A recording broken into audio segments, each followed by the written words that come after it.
ground was just the world snapping. Tornadoes can hit during hurricanes and tropical storms. I'm grateful that I have a family who is safe.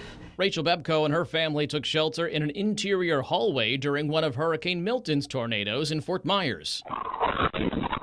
Think about the most interior section of your house and put as many walls between you and the tornado. So in many homes in South Florida, that means a closet or a laundry room or an interior bathroom as close to the interior portion of your house as you possibly can be. So when you're going to take shelter, make sure you have shoes on your feet in case there's debris when you run out of your house. Make sure you have a whistle so you can call for help in case you get buried under that debris. Last but not least, have a bike helmet handy, just in case there's flying debris. This will protect your head. Simple steps that could save your life this hurricane season and beyond. Above and beyond, I'm grateful for accurate reporting because that's what's going to keep us safe and keep us alive in the future.